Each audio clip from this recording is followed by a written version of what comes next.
Si on regarde ici la cellule végétale elle est bien différente. Ici, la vacuole, qui sert aussi à emmagasiner de la nourriture ou de l'eau, est beaucoup plus grosse. On a aussi des mitochondries, ici. On a la membrane cellulaire, qui va être plutôt ici. Donc, la petite partie mauve, c'est la membrane cellulaire, qui est aussi la coquille de la cellule. Mais on a aussi la paroi cellulosique, qui est comme une membrane qui est beaucoup plus rigide, qui va permettre à ce que la cellule végétale soit plus rigide, plus solide. Et on a finalement les chloroplastes, qui vont être en fait des petites boules vertes qu'on pourrait retrouver ici, par exemple. Je vais en dessiner, donc des chloroplastes. Ça sert à produire de l'énergie avec la lumière du soleil. On a aussi les mitochondries dans la cellule qui servent aussi à produire de l'énergie, le noyau avec sa membrane nucléaire et on a finalement le cytoplasme qui est aussi la gelée à l'intérieur de la cellule. Donc, il y a plusieurs différences entre la cellule animale et végétale.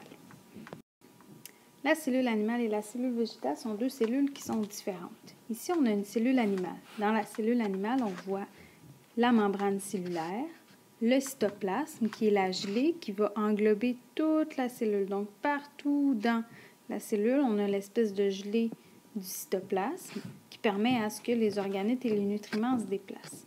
La membrane cellulaire, c'est la barrière de la cellule. C'est comme sa coquille.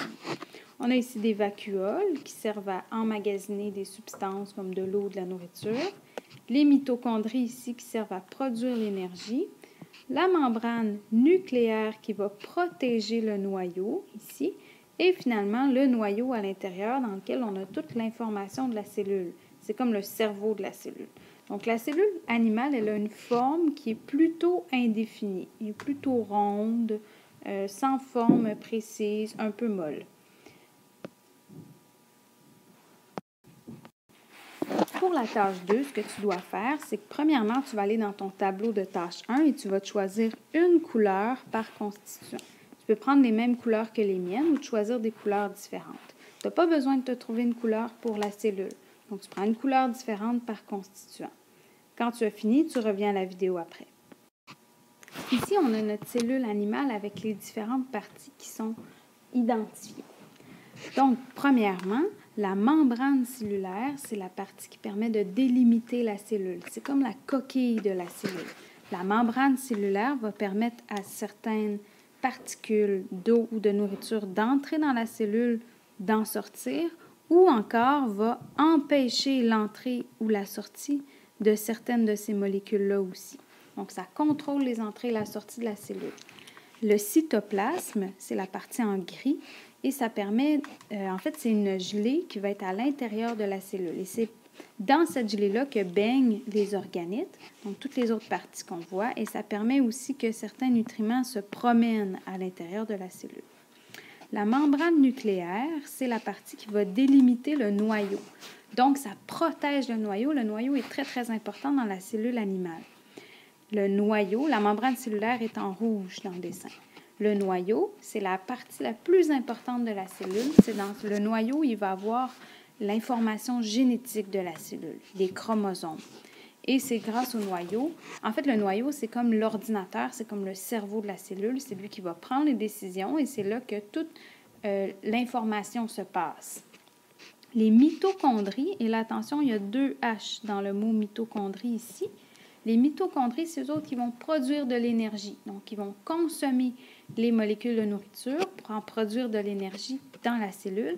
Et les vacuoles, ce sont des sacs de réserve de nutriments ou d'eau. Il y a des parties de la cellule végétale qui sont pareilles à la cellule animale. Par exemple, ici, le noyau avec la membrane nucléaire, la mitochondrie. Ici, on a la membrane cellulaire et on a ici le cytoplasme qui sont pareils à la cellule animale. Mais il y a des parties qui vont être différentes. Premièrement, la vacuole de la cellule végétale, elle est beaucoup plus grosse. Elle fait presque toute la totalité de la cellule, tandis que pour la cellule animale, c'est juste des petits picots. La cellule végétale, elle a aussi ce qu'on appelle une paroi cellulosique. C'est une double couche qui va aussi englober la cellule végétale, en plus de la membrane cellulaire, mais ça lui donne une rigidité supérieure. On a aussi les chloroplastes. Les chloroplastes contiennent la chlorophylle qui donne la couleur verte aux cellules végétales et aux plantes. Et c'est ce qui va permettre de transformer l'énergie du soleil en sucre pour la plante. Donc, c'est propre à la cellule végétale. Donc, ce que tu vas faire pour ta deuxième tâche, c'est que tu vas aller ici dans la cellule animale, tu vas aller dessiner chacun des constituants avec la couleur que tu as choisie dans ton tableau 1 et tu vas faire comme moi, tu vas venir identifier chacune des parties de la cellule animale. Ensuite, tu vas faire la même chose avec la cellule végétale. Donc, n'oublie pas, ça doit être de la même couleur que pour les composants qui sont identiques. Par exemple, ton noyau et ta membrane nucléaire doivent être de la même couleur dans ta cellule animale et végétale. Donc, ici, il manque des parties. N'oublie pas d'identifier ta mitochondrie, ici, ta membrane cellulaire, ton noyau et ta membrane nucléaire. Tu vas aller faire ça dans ta tâche 2 sur Notability.